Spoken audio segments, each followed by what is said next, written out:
जेब्ला समाजाव बेबादि थासारिया फैयो बे गाज्रि थासारिनिफ्राय रैखाथि मोननो थाखाय गोबां साधु सन्तफोरनिफ्राय परामर्श लानो गोनां जायो आरो साधु सन्तफ्रानो गावसोरनो सिगां आगोलनानै बे समाजनि गेना गोरोन्थि आरो गासिबो माने अधर्मीय खामानिफोरखौ फोजोबस्रांनो थाखाय बै धर्मगुरुफ्रानो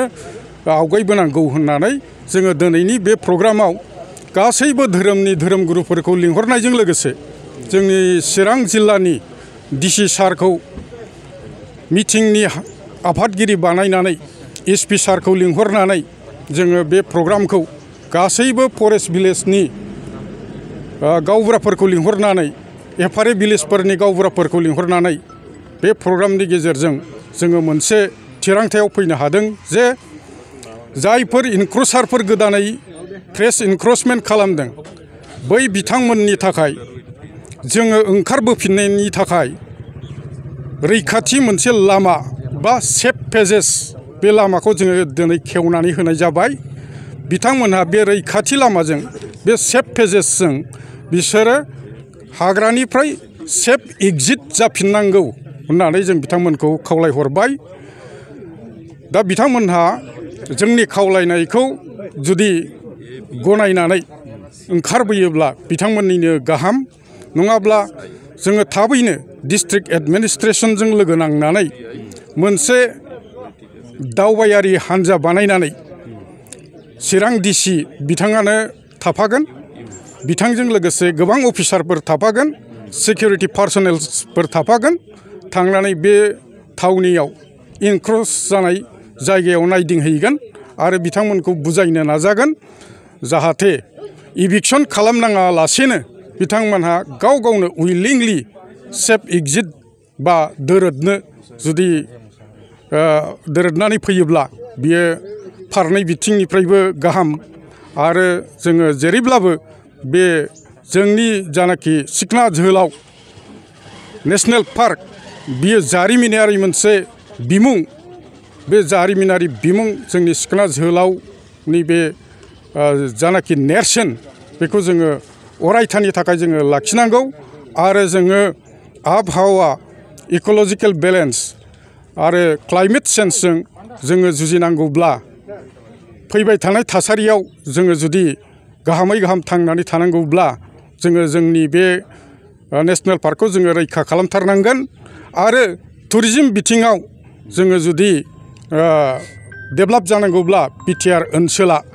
बे national park, wildlife sanctuary, tourist spot बेफोरखौ जोङो संरैखाथि होथारनांगोन। आरो जोङो जुदि बिटिसिआ मुलुग दरबाराव मिथिजानांगौब्ला, बर' सुबुंफ्रा गावनि सिनायथिखौ लाखिनांगौब्ला बै थाखानाय जोंनि नेचारेल रिसर्सफोरखौ जोङो संरैखाथि होनानै जोङो मुलुगनि सुबुंफोरनि गेजेराव जोङो सिनायजानो नांगोन। अब्लासो जोङो माने मोनसे गेरेमसा हारि हिसाबै सिनायजानायनि मोनसे लामाया गेवस्रांगोन होननानै जोङो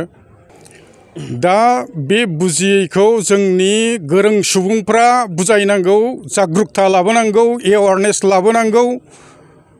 जेब्लासिम बे जागरुकता बे एवारनेसा फैया, जेब्लासिम जोंनि हाग्रायाव थानाय बे रायजो राजाफोरनि गथ' गथाया इडुकेसन मोना, लेखा रोङा, सोरां गियाननि सोरांखौ मोना, अब्लासिमहालागै बेबादि गाज्रि जाथायफ्रा जागोन, हाग्रा एवस्रांनाय मुगैथाव जाथायफ्रा बे खामानिफ्रा सोलिबाय थागोन। दा ओंखायनो जोंनि रायजो राजाफोरनि गथ' गथायफोरखौ गोजौ थाखोनि जोङो सोलोंथाइ होनांगौ। सोलोंथाइ जेब्ला बे समाजनि गेजेराव गोजौ थाखोनि सोलोंथाइखौ मोनजोबगोन अब्लानो बैफोर गाज्रि खामानिफ्राव आगान सुरनाय नङा होननानै जोङो सानो। गावसिनि बिमा बिफाखौ, बिदा फंबायखौ बै गोरों सुबुंफ्रानो बादा होगोन, फोरोंगोन, बुजायगोन, सांग्रांथि लाबोगोन। दा ओंखायनो बयखौबो जाहाथे माने शिक्षाखौ बा सोलोंथाइखौ होनायाव, सोलोंथाइखौ फोजौनायाव, फेहेरनायाव जाहाथे माने बयबो थुलुंगा होयो बेखौ जों खावलायो। आरो बै हाग्रायाव जेब्लासिम थाबाय थागोन अब्लासिम बै हाग्रायाव थानाय रायजो राजाफोरनि गथ' गथायफ्रा गोजौ सोलोंथाइ मोननाय नङा माब्लाबाबो बिथांमोननि थानाय लिभिं स्टाइला बा लिभिं स्टेन्डार्डआ माब्लाबाबो जौगानाय नङा बिथांमोननि जानाखि रायजो जानायनि मानदान्दा बे माब्लाबाबो जौगानाय नङा बिनिखायनो बिथांमोनखौ जोङो हाग्रानि आंग्रोमोन्दा बुहुतफोर बायदि रायजो जायालासेनो बे सुबुं समाजाव फैफिननानै जाहाथे मोजाङै रायजो जानानै गथायफोरखौ मोजाङै लेखा फोरोङो बेखौनो जों खावलायहरो थेंक इउ বেদখল হ'লে তাৰ ব্যৱস্থা লোৱা এটা চৰকাৰী নিয়ম আছে তেওঁলোকক ইভিকশ্যন কৰিব লাগে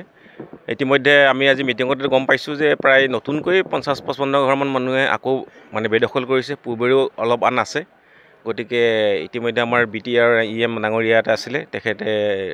যেহেতু ফৰেষ্ট ডিপাৰ্টমেণ্টটো চাই তেখেতে কৈছে ৰিলোকেশ্যনৰ কাৰণে এটা ব্যৱস্থা কৰিছে খুব ভাল কথা কৈছে আমি এইটো ৰিলোকেশ্যনৰ কাৰণে চেষ্টা কৰিম সদ্যহতে পাৰ্চনেলি আমি ৰিকুৱেষ্ট কৰিম তেওঁলোকক যদি তেওঁলোকে নিজাববীয়াকৈ তাৰ পৰা নাহে তেতিয়াহ'লে আমি চৰকাৰীভাৱে তাৰপৰা ইভিকশ্যন কৰিম আৰু যদি তেওঁলোকে অসমৰ নাগৰিক নহয় তেতিয়াহ'লে আমি ইয়াত সংস্থাপন দিয়াৰ প্ৰশ্ন নুঠে আৰু যদি হয়তো যদি নাগালেণ্ডৰ মানে যদি আমাৰ বড়ো জনগোষ্ঠীয় মানে হয় তেতিয়াহ'লে তেওঁলোকে ইয়াত এইখিনি সুবিধা পাব বা অন্যান্য অসমৰ যিখিনি জনগোষ্ঠী আছে থলুৱা তেওঁলোকে পাব কিন্তু বাহিৰা মানুহে নাপায় ইয়াতে ভাবোঁ যিহেতু এটা কি কাৰণে মই ভাবিছোঁ কাৰণ পূৰ্বতেও তেওঁলোকক ইভিকশ্যন কৰা হৈছিল আকৌ পুনৰ গুচি আহে গতিকে তেওঁলোকৰ যিটো মাইণ্ডছেটটো চেঞ্জ কৰিবলৈ হ'লে তেওঁলোকক এটা নতুন পন্থা বা নতুন এটা দৃষ্টিভংগী দেখাব লাগিব আৰু নিজাববীয়াকৈ যে তেওঁলোকে আহিব তেতিয়া হয়তো তেওঁলোকৰ টেণ্ডেঞ্চিটো কমি যাব